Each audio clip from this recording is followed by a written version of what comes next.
we did Tusker House this past trip, which I really like. I think the food there is great, but man, it's just chaotic. A lot of the characters, I mean, yeah, it's just really chaotic. And I guess we went when it was like every toddler's nap time and there was like screaming children everywhere. So.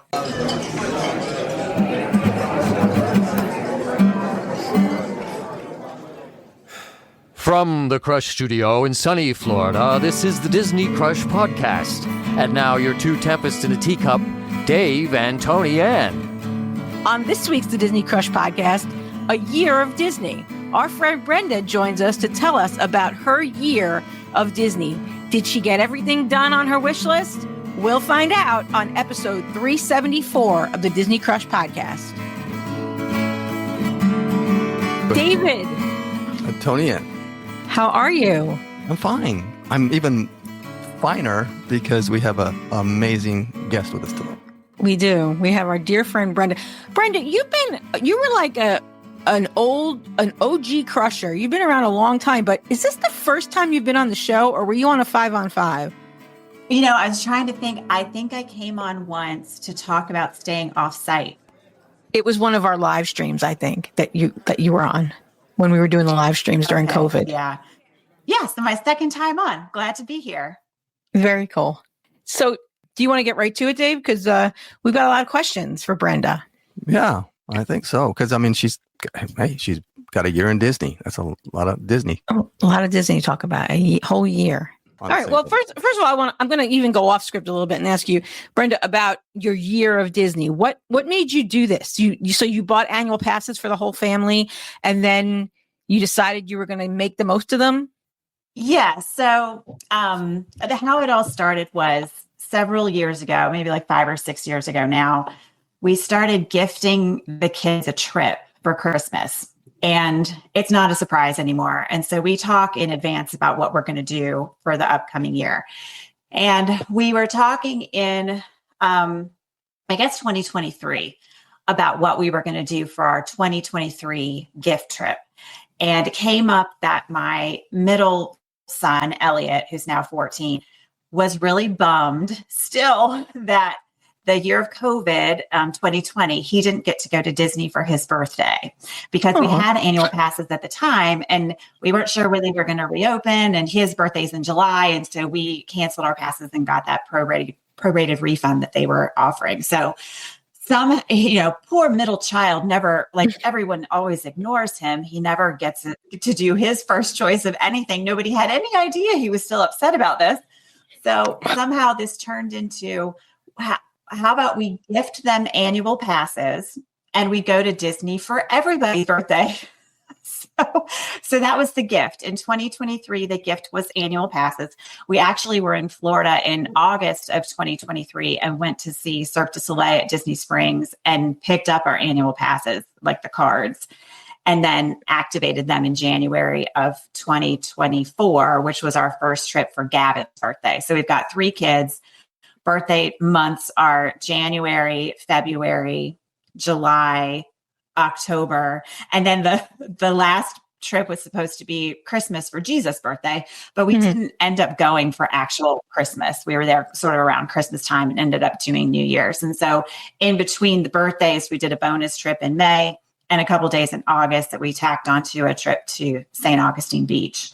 So yeah, 7 trips all together. Elliot added it up. It was 37 days in the parks, not whole days, but 37 days we entered the parks. Yeah, it was a great year. So you said, that's interesting. You can buy your passes at Disney Springs, but you don't have to activate them. So you bought them in August, but you didn't start your passes until January when you first entered a park. Exactly. And I think if I'm remembering correctly, we actually purchased them online and then went to Disney Springs to get the cards, which I'm not sure in retrospect why we actually felt like we needed the cards, because it was on our app and we could have just activated the first time we tapped into the park. But I don't know. It's just fun to get the cards and have them and like give them to the kids on Christmas morning. And by then we had convinced my mom to get an annual pass too. So she actually bought her pass that day at Disney Springs. So we roped her into doing the year of Disney with us. It was kind of great that we kicked off our annual, like our year of Disney in advance, being at Disney Springs, going to Cirque du Soleil, getting everybody really excited about like the Disney feeling, even though we didn't do any Disney parks on that particular trip. So that was a fun way to start it. Very cool. Dave? Yeah. So were there any well, you did, Cirque du Soleil. So, but did you do any other events, festivals, activities that during certain times of the year made them a little bit more magical, maybe? Yeah. So I was actually trying to think, I think we were there for every Epcot festival because we were there January, February, May, July, August, October, December. And Epcot is our favorite park. And so we love the Epcot festivals. But I think when we decided to go for New Year's, I knew that the Christmas decorations would still be up. And we had gone for New Year's in maybe 2021. And I couldn't remember exactly when they took the Christmas decorations down, but they were the decorations, except for the gingerbread house at Grand Floridian, which was taken down on January 2nd. Or maybe the 3rd, because we went to see it and they were already taking it apart. All of the Christmas decorations were still up the whole time we were there. And it was just, I don't know, really magical, really special. They're like so over the top with all their Christmas decorations everywhere. The trees are beautiful. And so in addition to being able to spend New Year's there, which was fun, we'd never done that before, seeing all the Christmas decorations, I think was my favorite out of the whole year. Very cool. Did you have any unique bougie experiences? Yeah, we did actually. We did quite a few. So originally the plan, a year of Disney going for 6, including my mom, 6 planned birthdays is not cheap. And so originally we were like, okay, we're going to do this on the cheap. Everybody gets 3 days per birthday trip. We're going to stay off site every time. We're going to do quick service every trip, no souvenirs.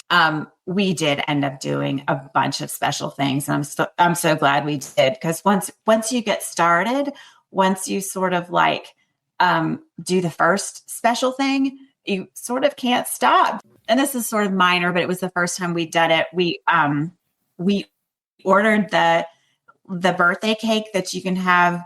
We did the drone show with the cocktail service at Haleo in August. That was super fun. We did Splitsville for the first time and did actual bowling, which when you have an annual pass and you feel like, you're always going to go back, I think it gives you time to do some of the extra things. Like I'm never going to go bowling on a Disney trip. I got to go ride the rides and see the shows and eat the snacks.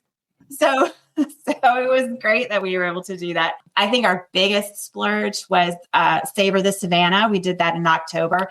Mark and I both have a birthday in October, but we did a combined birthday trip at the end of October, Halloween week. And so we did Savor the Savannah. And then we also did the Halloween party on Halloween night, which was sort of a bucket list item for me because I'd always wanted to do it, but kids always want to stay home and trick or treat. So they're finally old enough that I could talk them into doing that. So that was super fun. I love Savor the Savannah. We did a bunch of, not a bunch, 3 or 4 different times. We did the Magic Kingdom dessert party, which I feel like is so worth it to just sit and relax while for it. But I think the best thing we did, which wasn't really much of a splurge, it's actually super affordable, is the Capture Your Moment session. I had been wanting to do it the whole year, and we were going to do it on my birthday trip because I was like, the idea was everybody planned their own trip. And so I was like, well, you guys have to do the picture session on my trip because it's my trip. Well, we never did that most of the time we were going, and my hair does not look good in Florida. I really did not want to have spend $100 to get pictures of my ridiculous hair. But by December, when it's a little bit cooler and, your hair's a little bit tamer, we finally decided to do it in December. It was actually the perfect timing because it was our last trip, our birthday shirts, and the pictures turned out so cute. I'm so glad that we have that keepsake of our whole year. Yeah, capture your moment is a really great thing. If people don't know, it's $99. You get 20 minutes with a photographer and an assistant who kind of does crowd control. They do it in all the parks. They do it even in Galaxy's Edge now, which is really cool. So and every different location that I've seen pictures of is great in its own way. So you can't go wrong with capture your moment in any of the parks, but I think there's something special about getting it in Magic Kingdom. Yeah, and that's what I thought. Like I said, Epcot is our favorite park. And so I was sort of inclined to do it there. But Magic Kingdom is the classic with the castle. And then he took us kind of like down a little side street where you wouldn't know what park you were in anyway, unless you're really familiar with Disney. It was actually really cute because I had asked him where you can get the silhouettes done. And I knew about the little side street on Main Street, but I was wondering if there was anywhere else. But so he kind of wound us around and we ended up on that side street where you do the silhouettes. And then we just did that right after. So, and they're really, I mean, we pay $100 locally for a little family photo mini session. So the price is super reasonable for what it is. And he was so cute. He was counting us down at the end. He was like, okay, you have 4 minutes left. What other poses should we do? And then he said, okay, you got about 30 seconds left. Do you want anything? I said, no, we're fine. We're good. We got enough pictures. So they really do make sure that you use all of your time. And I think he took us to 3 different places and he was willing to do like different combinations of people together. And it was really great. Felt like some special attention, and they really tried to do a good job. That's wonderful. One year I went with my mom and they took us in the confectionery and took pictures in front of all the colorful candy, and the backdrop was really cool.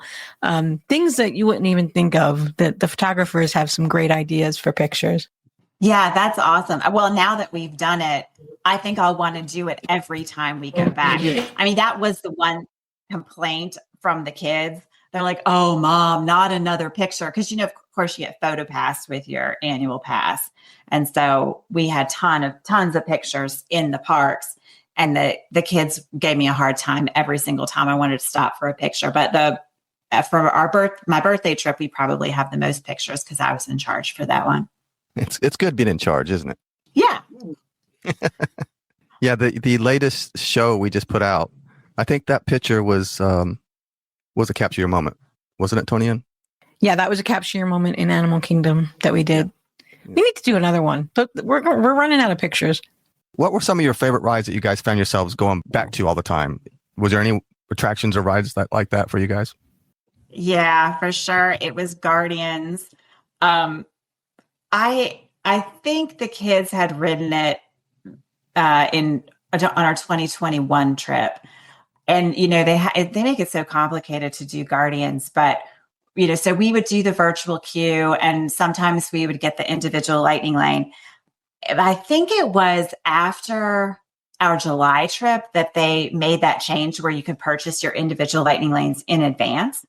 And so for our October trip, which was mine and Mark's birthday trip, one of the things on our wish list was to do Guardians every single day. So we purchased individual lightning lanes for Guardians every day. And we did the virtual queue some days also. So a couple of days we got to ride it twice. And I was saying that we drive to Disney. So we started doing an individual lightning lane for our arrival day. So we get like the latest one you can get from like 8 to 9 or something. And so then we did the same thing for our December trip. We rode Guardian every single day, sometimes twice a day. And by now, and it's everybody's favorite ride. I think, between the two, I would say Flight of Passage is probably my personal favorite, but it's not the family favorite. And Tony Ann, I know you think this is a waste of time, but I love to rope drop Flight of Passage. And part of the reason is because it gives you extra, like, you get so much done in the morning, like you're off the ride, but when people are still streaming into the park, and then you can still go to Navi River and Safari and Everest and then still rope drop Nomad Lounge. And so that's my favorite like touring plan for Animal Kingdom. I'm up anyway, so might as well just go to the parks. So rope drop, Flight of Passage, do all of the, the important rides, go get a drink at Nomad Lounge, go to Epcot and ride Guardians is like my perfect day. Okay. She told me, Dave.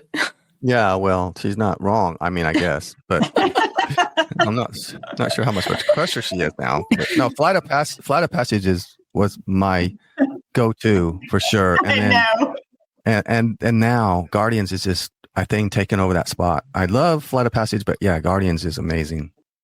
Yeah, it's so good. It's so fun. You can't ride it without smiling from ear to ear. It's just so fun.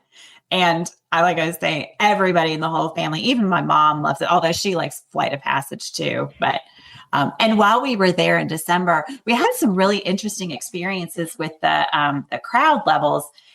In October, we were there for Halloween week, and I was expecting the crowds to be pretty high, and they really weren't at all. And we walked on to Flight of Passage with like a 20-minute wait. We did it a couple times in a row because I was like, why not? It's my birthday.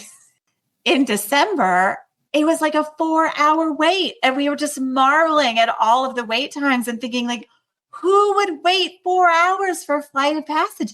And that trip, even my favorite rope drop strategy. So the park opened at 8. So early entry was 7:30. We got there at 6:30. Or maybe we got on the bus at 6:30. By the time we got to the park, they were running the ride already. It wasn't even 7:00. And so overall, the wait was the same. We were still off the ride by right before 8:00. But I think they knew that there were so many people that if they didn't start running them through, it was good. Like the line would have been backed up to, the bus stop.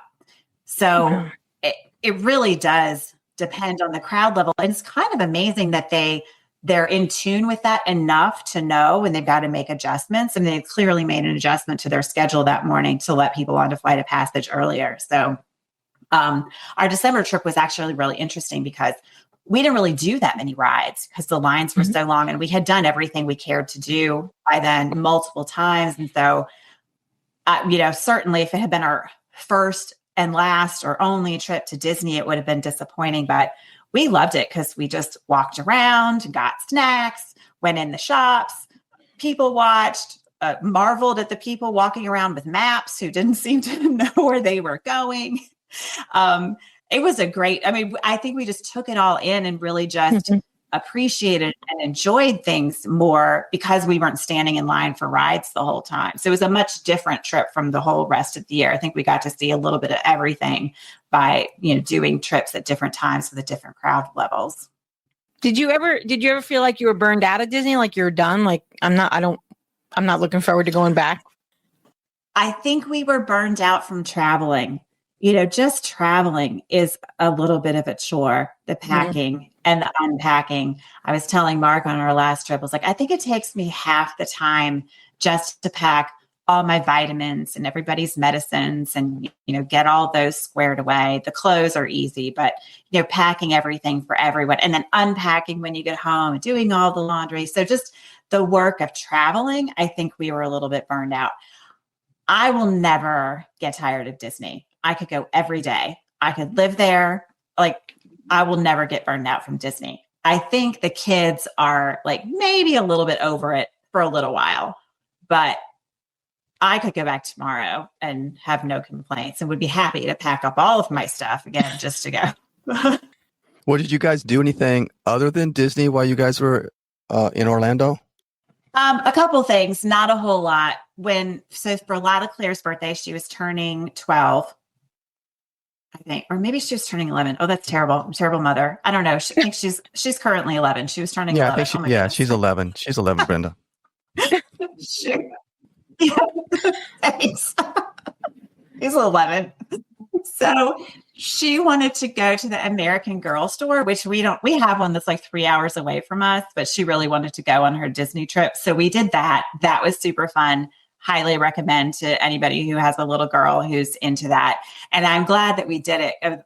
The point of bringing up her age is that she's pretty much aged out of that now. It was kind of like our last chance to do the American Girl doll experience. And the store is really cute. They have like a salon for the dolls where they fix their hair, and we had tea, and then like they have these little chairs, or they like serve tea to the dolls. It's just really adorable.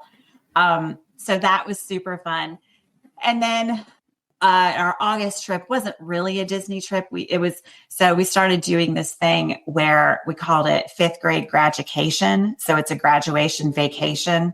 And so it was Lila Claire's 5th grade graduation. And originally she had chosen SeaWorld. And I was like, oh my goodness, like, we really need to do SeaWorld on top of Disney this year. So she wanted also to do the beach. And so I talked her into doing a Disney water park. So we did Typhoon Lagoon. And then we also did like a Princess Day. We did Cinderella's Royal Table and Akershus on the same day. We did Cinderella's Royal Table for breakfast, Akershus for lunch. So it was like princesses all over the place. And then we did Typhoon Lagoon. And then we went on to St. Augustine Beach. And St. Augustine, they're so funny to see all of the questions. I always make the recommendation, if you want to go to a beach that's near Disney, it's really not that close. It's like 2 hours away. But it is my favorite beach ever. It's like a beautiful beach. And there are other things to do there. Like there are historical sites, there's great restaurants. I just love it. It's my favorite beach. We're going back for spring break this year. So we go to St. Augustine as often as we can while we're down there. But beyond that, no, we didn't really venture outside of Disney too much. Why would you? Yeah, that's true. A lot of us Floridians, we go to St. Augustine. That's a big thing for a lot of Floridians to go there. I like St. Augustine because they have the trolley. You could just hop on and off all day long. And they do have some nice beaches over there. So yeah, it's great. I don't love a beach trip, but I find it a little bit boring. And so I like that you can do, a couple hours on the beach, go into town, do a little shopping, hop on the trolley, get some dinner. So it's a good mix of beach and sightseeing, and, so I don't get too bored there. You said you went to Akershus and Cinderella's Royal Table on the same day. So do you think one was better than the other? Because I know Cinderella Royal Table is very expensive. Yes, hands down, Akershus. We went years ago, maybe 5 years ago, when Lila Claire turned 5, I guess 6 years ago. And at the time, from what I remember, they had like a buffet and you would order one entree. Now it's like family style, and all of the food was outstanding. There's chicken, there's like Swedish meatballs. They had a salmon. We kept ordering more and more and more salmon. We ate so much salmon. They had this really interesting cabbage side dish that was so good. I think it had fennel seeds in it, and I tried to recreate it when we got home. I don't know that my execution wasn't great, but it was fun to try it. We loved it. And in fact, we were planning to go back in October, but then we went to Beer Garden one day and we decided that it was like too like similar with all of the cabbage. So we ended up canceling. But yeah, Akershus, highly recommend. Even if you don't care about the princesses, I thought the food was fantastic. And Cinderella's Royal Table was fine. It just wasn't outstanding. The portions were small. It's so fun to be in the castle. But aside from that, like nothing remarkable about the food whatsoever. So I know Dave wrote this question because during the summer months, which park do you think is the hottest? I know Dave wrote this question because he hates it when people say Animal Kingdom is the hottest park. Well, I will say that I think I've already said Epcot is my favorite park. My second favorite is Animal Kingdom, Dave. It is, and it's pretty close. I mean, they're neck and neck. But I would say Epcot is the hottest. And I think that's partly because of our touring plan. We're not real strategic. And I think that happens a lot when you have an annual pass and you're kind of just like zipping around to all your favorite things. We ended up, we stayed at Caribbean Beach and Pop Century. And so if you're entering from the back and going straight to Guardians, that's a trek in the heat. And so we ended up like zigging and zagging, and there's not a whole lot of cover at Epcot, especially in World Showcase. So I found that one to be the hottest. But people talk about being miserable during the summer months, and I never really found that to be a problem. It's so funny how they have, like, if you walk by an open shop door, you can feel a breeze from the air conditioner blasting because they have it cranked up so high. So you're never far away from, place to cool down. And of course, we travel with our cooling towels and fans. And so we didn't let the heat stop us too much. And we were there. I guess the hottest was July and August, but even May was pretty hot. And October was still beautiful. It was a little bit cold in December, but I wouldn't let the summer months stop me from going. Yeah, Rich has coined the phrase, the Epcot Death March. He didn't coin the phrase. John Panette, who is a comedian, actually he's passed away now. That was a comedy routine he did about the Epcot Death March. Oh, okay. Well, see, I was trying to give credit to Rich. Rich just stole it from him. Oh, he's one of those kind of guys. Okay, I see. Okay.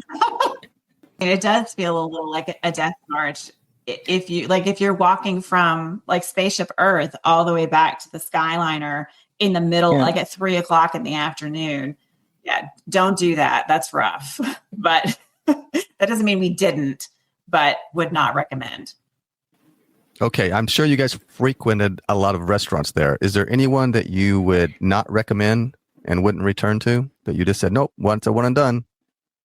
No, nothing. Well, okay. So there's one, but it's a restaurant we didn't go to this whole year.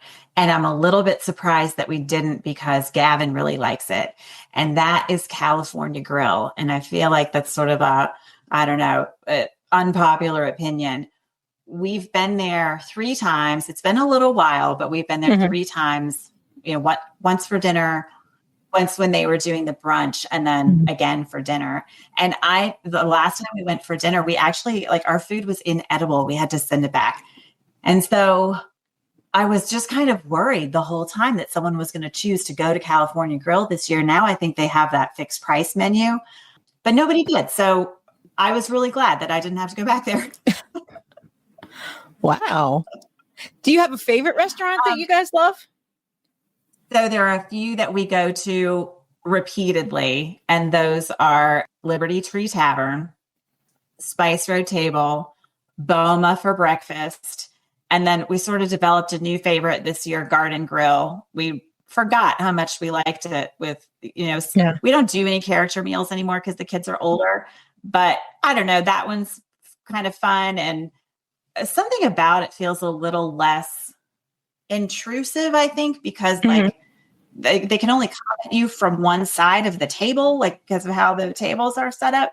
We did Tusker House this past trip, which I really like. I think the food there is great, but man, it's just chaotic. A lot of the it's just really chaotic. And I guess we went when it was every toddler's nap time, and there was screaming children everywhere. So I find Garden Grill to be a little more chill than some of the other character meals. So we keep going back there too. This past trip though, we had a couple special dining experiences. We did, we split up. So Gavin has been wanting to do Monsieur Paul all year, but there is no way that Lila, Claire, and my mom would eat that food. And Elliot has been wanting to do Kumite, and there's no way that I would eat that food. So we did a date night where Gavin and I went to Monsieur Paul, Mark and Elliot went to Kumite, and Lila, Claire, and my mom went to Planet Hollywood. It was amazing. Elliot said that it was the best meal he's had in his whole life. And Gavin and I just had the most lovely experience at Monsieur Paul. Gavin is 17 and he hasn't had too many fine dining experiences. He's kind of a foodie and into cooking and culinary. So he really loved it, and the service was great. I mean, they're just so attentive, and they started us out in a booth table, and then when a table opened up by the windows, they moved us for the fireworks, which I thought was just so thoughtful. So it was just great. And I think, the food was fine. I'm sort of a weird eater. I've been doing keto and low carb since February. We got home from our February trip and I was like, oh my gosh, I've got to get a handle on things. And so I've been pretty careful since then. And so I'm a little bit picky about what I'll eat at Disney, but part of the gift to Gavin was that I would eat anything that was served to us at Monsieur Paul without asking for any modifications. I would take at least a bite of everything. And so I did, and that was so fun. And he loved it that I was not complaining to the wait staff about I needed my food modified for my personal preferences. So that was great. We just loved it. I will always remember doing that with him. And so, there's so many, like when you go to Disney for a year, there are a lot of things that you forget because you're just like there all the time, and things after a while don't seem memorable. So I'm so glad that we have those, couple memorable experiences. And then on our last trip, we also did Topolino's Terrace, the whole family for the first time for dinner. And it was lovely. It was just great. We loved it. All the food was good. And the service was outstanding. And so that was a really great memory for us. One of our friends went to Topolino's this week and said it was the best meal she ever had at Disney. So, and she's somebody who eats, fancy restaurants. Yeah, I thought it was very good. I got the filet at the recommendation of Andy Hoffman on the Facebook page. I guess a couple people recommended it. And then what was the drink? The French Rose, delicious. And I guess we got the ricotta appetizer, the gnocchi appetizer. I can't remember exactly what everybody else ordered, but everything was great. And I'm a little bit picky about a filet. I don't know, I've started to think maybe I don't really like filet very much, but we went to Jico in October and, highly recommended. So it's supposed to be really super fancy. We are not afraid of unusual flavors or spices, but we just did not like anything except the bread at Jico. It was just not impressive at all. And so we would not go back to Jico. I guess I forgot that from my list of places I would not return to. I would not go back to Jico for sure. I want to know how your mom and Lila Claire liked Planet Hollywood, because we don't hear a lot about that restaurant. It's actually pretty great. We all went there. Maybe the day that we went to get our annual passes and saw Cirque du Soleil, I had a really delicious steak salad and added shrimp. And I still remember it. It was outstanding. And so I would recommend that. My mom she likes popcorn, pretzels, and nachos and margaritas like that. Those are her food group, but their burgers are good. It's sort of like a Rainforest Cafe or a T-Rex, which is another sleeper hit. Rainforest Cafe at Animal Kingdom. We went there for the first time. And you know how you look on the app and there are always reservations available at Rainforest Cafe at Animal Kingdom. And so you sort of assume, well, this must be terrible. This is just for all the folks who forgot to make their dining reservations in advance. Who would want to eat here? I'm not sure how we ended up there, but I guess because we'd tried so many things and run out of options, we decided to give it a go. It was actually really good. Everybody enjoyed their food. The service was great. I think it's so interesting, though, and I will say this about Disney. I have mixed feelings about Ohana. We've had good and bad experiences at Liberty Tree. We like the food there, but when you're doing really at any restaurant, but especially with family style meals, your server can make the difference between a good experience and a bad experience. And so it's really a shame that it's so hit or miss at some of these places where, the food is the same every time at Ohana. But if you don't get the good server, you're not going to have a good experience. So that's kind of unfortunate. But yeah, so I think some of our best experiences have been because our service was outstanding. Like I was saying, Akershus, our server was just so friendly and we just loved her so much.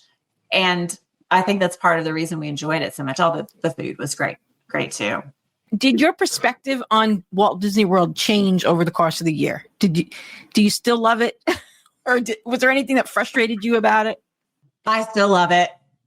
And I think I love it even more. I was saying on our last trip when we didn't ride so many rides, we've really just got a chance to walk around and admire all of the things and what a well orchestrated operation the whole thing is and how they do crowd control. And my mom is so funny.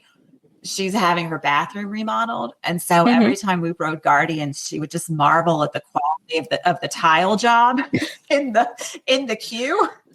She's like, where did they find the people to do this tile? But it's just so true. Everything is just so well done. And, you know, people talk about, like, remember you guys talking in the last episode about how you know, different hobbies cost money, you know, golfing and skiing, whatever, you know, and so it's just how you choose to spend your money. And is Disney really is it really a value? I think being there on New Year's Eve was sort of interesting because they turned all of Magic Kingdom. Well, okay, so for New Year's Eve, they celebrate 2 nights. It's the 30th and the 31st in Magic Kingdom. And it's mostly just the 31st in Epcot. So our plan was to do the 30th at Magic Kingdom and the 31st at Epcot. And the 30th, we did the dessert party at Magic Kingdom for the midnight fireworks. Well, they turned the entire park into a big disco party. It was insane.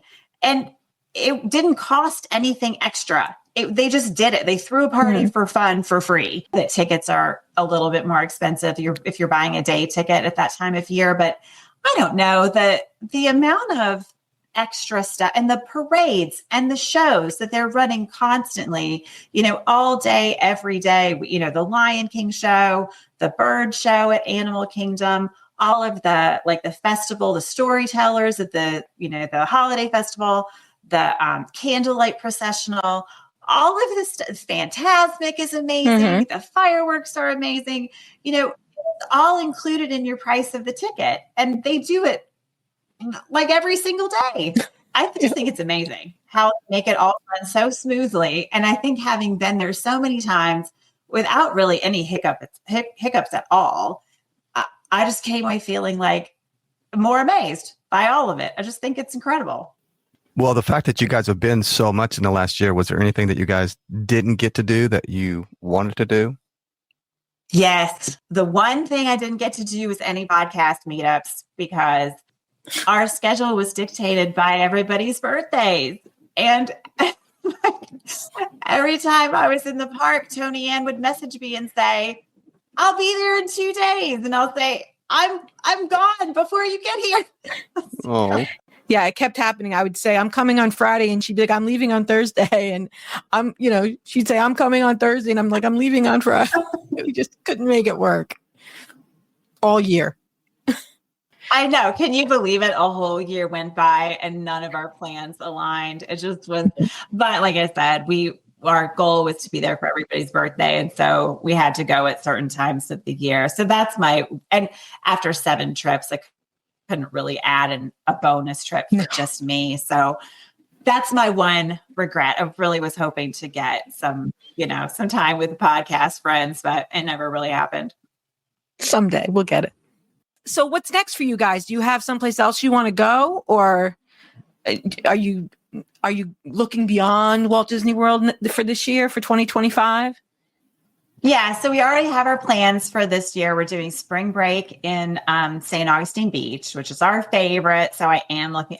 I was really kind of worried that I would be so bummed after our year of Disney that I would be feel sort of down if we didn't have anything planned. So I did make sure we had some things planned. And I am looking forward to the St. Augustine Beach trip in March is actually when we're going. And then Gavin is graduating from high school in May. And so he got to choose the summer trip. And we're going to Folly Beach in South Carolina, which we've never been there before. It's near Charleston. We got to do a little research and figure out what we're going to do. But he's very excited about that. And then we have a cruise planned for next Christmas. That's their gift for next Christmas. We've already chosen the cruise. And then beyond that, I don't know. I think they'd really like to do Epic Universe at Universal whenever that opens. I think it's a 2025 opening. We certainly won't go for, the initial opening. We'll wait to see how that all shakes out and get some tips and tricks before we try to tackle that. But so I'm not sure if we'll do Epic Universe before we do Disney again, but I'm sure Disney is in our future. And I don't know if there's a podcast meetup this year that works with my schedule. I can't promise I won't be there. Sounds like you're going to take a little break from Disney, but it sounds like you've got other things planned. So that's pretty cool. But if we can make it work, yeah, that would be awesome to meet up in the park one day. Absolutely. We haven't seen Yeah. Brenda in 5 years. I can't believe that. I know it's been too long. It's been way too long. And I think I'll be ready to go back before the rest of the family. So if something comes up where I can make it work, they'll just say, bye, Mom, have a great time. And they won't miss me at all. So this year would be the year to do it for sure. That's great. Thank you so much, Brenda. Dave, did you have anything else you wanted to ask Brenda, or? No, I just want to thank her for coming on. I think this was, I'm so glad you came on and told us about the year in Disney. This was awesome. This was great. Well, thank you guys for having me. It was great talking to you. And like I said, hopefully I'll get to see you in person soon. It's going to happen one of these days. Definitely. Thank you again. And I guess that's going to do it for this week's Disney Crush podcast. We'll see you guys next week. Say goodbye, everybody. Bye. Bye. I